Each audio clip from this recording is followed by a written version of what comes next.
Picture a time when chaos dominated and bravery was scarce.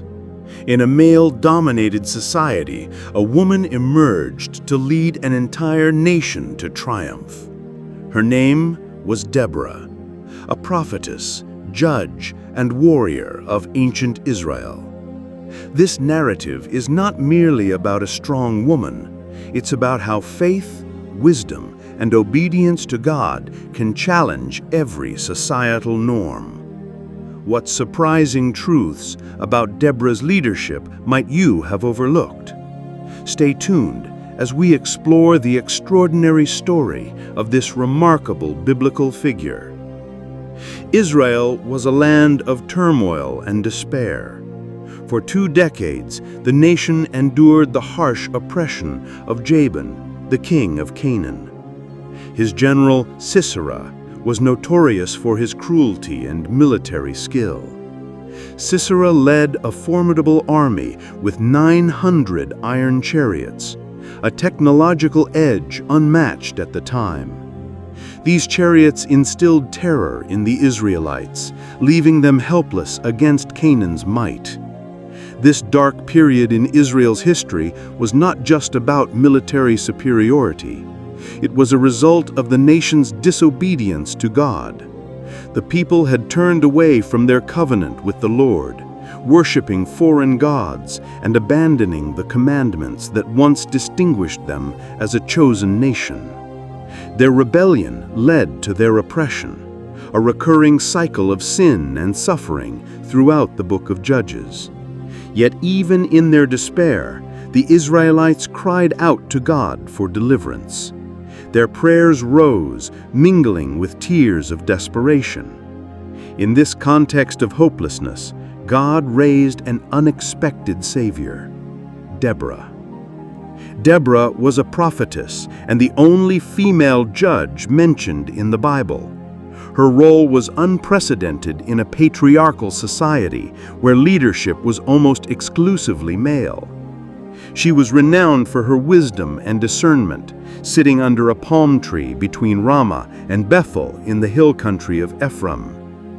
People from all over Israel sought her judgment, seeking her guidance in disputes and her prophetic insight into God's will. But Deborah was more than just a judge. She was a beacon of hope in a time of spiritual and moral decay.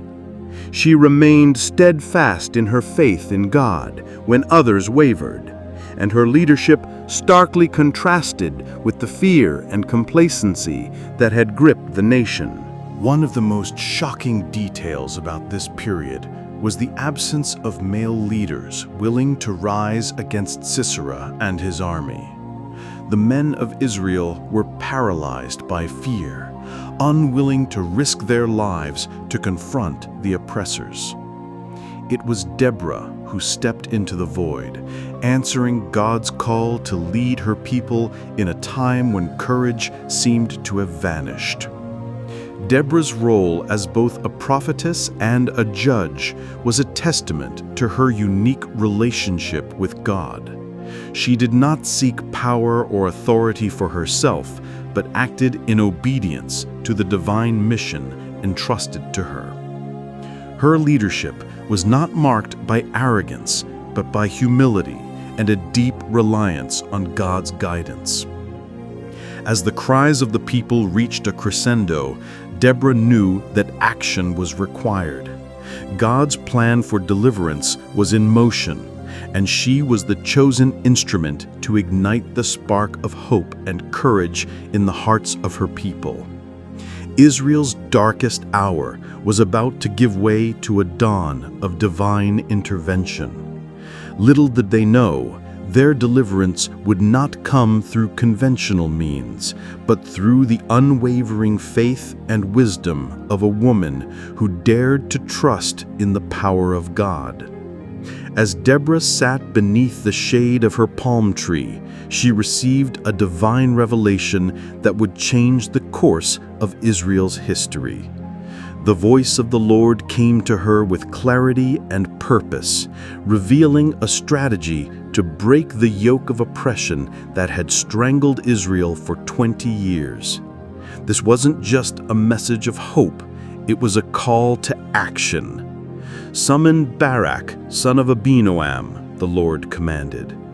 Barak, a warrior from Kadesh in Naphtali, had the potential to lead an army against Sisera, but he had not yet stepped forward. Deborah's task was to relay God's plan to him and stir him into action. Barak arrived, perhaps skeptical, perhaps apprehensive, but he listened as Deborah delivered the divine instructions.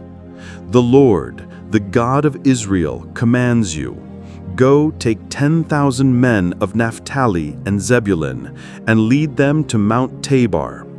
I will lure Sisera, the commander of Jabin's army, with his chariots and troops to the Kishon River and give him into your hands." It was a bold and audacious plan. The iron chariots of Sisera were the epitome of military dominance, and Barak knew the odds were stacked against him. Yet the promise of victory came with the weight of divine authority. Still, fear and doubt clouded his mind. Barak's response was a surprising one. "If you go with me, I will go. But if you don't go with me, I won't go." His hesitation revealed his lack of confidence, not just in himself, but also in his ability to fully trust God's promise. Barak needed the reassurance of Deborah's presence, a tangible reminder of God's guidance in this daunting mission. Deborah's reply was firm, but tinged with understanding. "Certainly, I will go with you, but because of the course you are taking, the honor will not be yours. For the Lord will deliver Sisera into the hands of a woman." This prophetic declaration was both a rebuke and a foretelling of the unconventional victory that awaited Israel. The scene shifts as Deborah and Barak begin rallying the tribes of Naphtali and Zebulun. Deborah's unwavering faith becomes the catalyst that inspires the people to rise from their despair. She speaks words of encouragement, reminding them of God's faithfulness in times past and his power to deliver them once again. Barak, now bolstered by Deborah's presence and leadership, assembles an army of 10,000 men. They march toward Mount Tabor, each step a testament to their collective decision to trust in God's plan despite the odds. This chapter of the story highlights an often overlooked detail: the interplay of faith and fear. Barak's reluctance and Deborah's steadfastness illustrate that even in the face of doubt, God can work through imperfect vessels. The Lord doesn't require flawless faith. He honors obedience even when it's hesitant. The stage is now set for a confrontation that will defy human logic and reveal the undeniable hand of God. The Israelites march forward not with the confidence of seasoned warriors, but with the fragile hope that the God of their ancestors will fight for them. The air was heavy with tension as Barak and his army of 10,000 men stood atop Mount Tabor. Below them, the vast army of Sisera spread out like an ominous wave of destruction. The sun reflected off the ironclad chariots, numbering 900, creating a dazzling but terrifying sight.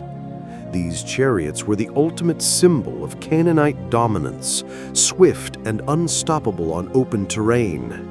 Barak's men, armed with little more than basic weapons, seemed hopelessly outmatched. But Deborah's voice cut through the fear. Standing beside Barak, she spoke with unwavering confidence. "Go! This is the day the Lord has given Sisera into your hands. Has not the Lord gone ahead of you?" Her words, filled with divine authority, ignited a spark of courage in the hearts of the soldiers. Barak led his men in a thunderous charge down the slopes of Mount Tabor. It was a move Sisera did not expect. The Canaanite general had positioned his forces for intimidation, assuming Israel would never dare engage in direct combat. But now, the unexpected assault threw his ranks into momentary confusion. as the battle raged, something miraculous began to unfold. Dark clouds gathered suddenly, and the heavens unleashed a torrential downpour. The rain turned the flat plains near the Kishon River into a muddy quagmire. Sisera's iron chariots, once symbols of invincibility, became liabilities. The wheels stuck fast in the mud, rendering them useless. Horses panicked, soldiers stumbled, and the once organized Canaanite forces fell into chaos. This divine intervention was no coincidence. The God of Israel, who controlled the elements, had turned nature itself into a weapon against Sisera.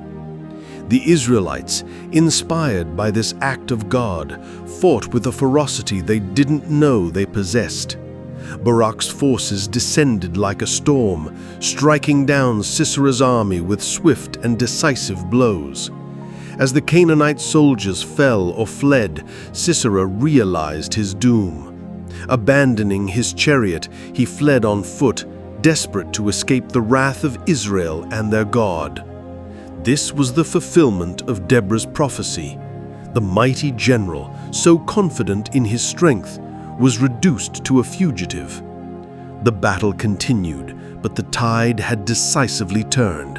The Israelites, once trembling in fear under Jabin's oppressive rule, now stood victorious. Their shouts of triumph echoed across the battlefield as the army of Sisera was utterly destroyed. Not a man was left standing. But Barak looked around at the scene of miraculous victory. The mud-soaked plains bore witness to God's deliverance. This was not a victory won by human strength or strategy. It was a divine act of salvation. Barak's faith, though hesitant at first, had been rewarded. From atop the battlefield, Deborah watched with a knowing expression. She had trusted in God's promise when others doubted. The battle at Mount Tabor was not just a military triumph. It was a testament to the power of obedience and faith. It was a reminder that no force, not even one equipped with the mightiest weapons of war, could stand against the Lord of hosts. And yet, the story was not over. Sisera's escape would lead to an unexpected and shocking conclusion, one that would cement this moment in Israel's history as a turning point orchestrated entirely by God. As the dust of battle settled and the Israelites rejoiced in their victory, Sisera, the formidable general of the Canaanite army, fled the chaos. His iron chariot, once a symbol of strength, lay abandoned in the mud as he sought refuge on foot. His pride had been shattered, his army annihilated. Exhausted and desperate, he made his way to the encampment of Heber the Kenite, a supposed ally of King Jabin. Heber's wife, Jael, stood at the entrance of her tent as Sisera approached, his steps faltering. The sight of the once mighty general, now reduced to a fugitive, was both pitiful and dangerous. Jael greeted him warmly, masking any hint of unease. "Come, my lord," she said with a practiced calmness. "Turn aside, do not fear." Sisera, his body weary and his mind clouded with desperation, accepted her invitation. Jael led him into the tent, a place of supposed safety, and covered him with a blanket. Sisera's voice trembled as he spoke. "I am thirsty. Please give me some water." Jael did more than he asked. She brought him a skin of milk, soothing and nourishing, and offered it with care. As Sisera drank, he began to feel the weight of his exhaustion. "Stand at the door of the tent," he instructed her, his voice heavy with fatigue. "If anyone comes and asks you, 'Is anyone here?' say, 'No.'" His words carried the assumption that Jael, as a woman and a Kenite, would be loyal to his cause. But Jael had other plans. As Sisera fell into a deep sleep, lulled by the milk and the security he believed he had found, she acted decisively. Quietly, she retrieved a tent peg and a hammer. tools of her daily life, but now weapons of divine justice. With unwavering resolve, she approached the sleeping general. In one swift and shocking motion, Jael drove the tent peg through Sisera's temple, pinning him to the ground. The mighty commander, who had terrorized Israel for decades, was dead, defeated not by an army, but by the hands of an unassuming woman. Barak, still pursuing Sisera, arrived at Jael's tent soon after. She stepped out to meet him, calm and composed. "Come," she said, "I will show you the man you were looking for." Barak followed her inside and found Sisera's lifeless body, the tent peg still driven through his skull. The prophecy of Deborah had been fulfilled in the most unexpected way. The honor of defeating Sisera had gone not to Barak, but to a woman. This act of courage cemented Jael's place in history. She was not an Israelite, nor was she a warrior, yet she played a pivotal role in God's deliverance of His people. Her story stands as a testament to how God uses the most unlikely individuals to accomplish His plans. The death of Sisera marked the beginning of the end for Jabin's oppression. Israel, emboldened by their victory and the divine intervention that made it possible, rose up to overthrow their Canaanite overlords. Jael's boldness and Deborah's unwavering faith became symbols of a God who works through unexpected heroes to deliver His people. The battle was won, the enemy vanquished, and the oppressors overthrown. Israel had emerged victorious, not through their might, but through the hand of God working through His chosen vessels. As the dust settled, Deborah, the prophetess and judge of Israel, stood before her people to commemorate this historic moment. She raised her voice in a triumphant song, a hymn that would echo through generations, celebrating not only the victory, but the faithfulness of the Lord. "Listen, O kings, give ear, O princes. I, even I, will sing to the Lord. I will sing praise to the Lord, the God of Israel." Her words soared, capturing the essence of a victory that was more than military. It was spiritual.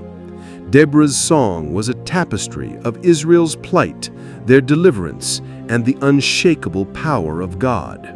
She reminded the people of the darkness they had endured, a time when highways were abandoned and villages lay deserted. Fear had gripped the nation until Deborah, a mother in Israel, arose to lead. In the days of Shamgar, son of Anath, in the days of Jael, the highways were abandoned, and travelers took winding paths. Village life ceased. It ceased in Israel until I, Deborah, arose, a mother in Israel. Her song honored those who had answered the call to fight, particularly Barak and the tribes that rallied to Israel's defense. She praised their bravery, contrasting it with the shame of those who stayed behind. The imagery of her words brought the battle to life, recounting how the Lord Himself had marched before them, causing the earth to quake and the heavens to pour rain. The swollen Kishon River had swept away Sisera's mighty chariots, proving that no earthly power could stand against the will of God. From the heavens the stars fought, from their courses they fought against Sisera. The river Kishon swept them away, that ancient river, the river Kishon. But Deborah's song was not just a celebration of victory, it was a call to remember. She extolled Jael, the woman whose courageous act had brought Sisera's tyranny to an end. Deborah did not shy away from the graphic reality of Jael's deed, using it as a stark reminder of how God's deliverance often comes in the most unexpected ways. Most blessed of women be Jael, the wife of Heber the Kenite, most blessed of tent-dwelling women. Her hand reached for the tent peg, her right hand for the workman's hammer. She struck Sisera, she crushed his head, she shattered and pierced his temple. As the song drew to a close, Deborah painted a picture of the peace that now lay ahead. The oppressors had been defeated, and the people could once again thrive in their land. Yet her final words carried a timeless warning. Let those who love the Lord rise like the sun in its strength, but let his enemies perish in darkness. Thus let all your enemies perish, O Lord. But let those who love him be like the sun when it rises in its might. Deborah's song became a lasting testimony of God's deliverance, a poetic reminder of his justice, and a call for unwavering faith in his power. For 40 years Israel enjoyed peace, their land resting under the shadow of a victory wrought not by human hands alone, but by the hand of the Almighty. The story of Deborah is a profound reminder of what God can accomplish through those who trust in him, no matter the odds. In a time when Israel was crippled by fear and oppression, Deborah rose with unwavering faith, a woman bold enough to lead in a male-dominated world. She wasn't a traditional warrior, yet her bravery inspired an army. Without a sword, her words shattered doubt, motivating others to act. Under her leadership, Barak gained the courage to enter battle. Her faith moved the heavens, allowing God's power to defeat Sisera's formidable forces. Her wisdom ensured that women like Jael played a crucial role in Israel's triumph. Deborah's narrative is more than just a tale of deliverance. It's a testament to the strength of following God's call and the remarkable ways he uses those who respond. Deborah's life urges us to overcome societal constraints, fears, or doubts.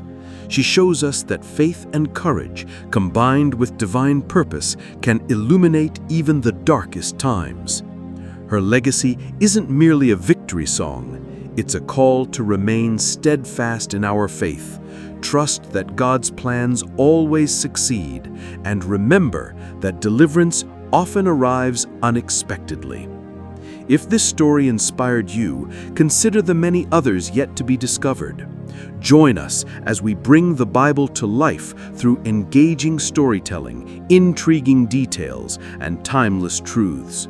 Subscribe to our channel for more captivating Bible stories, and don't forget to share this journey with others. Together, let's explore the incredible power of God's Word.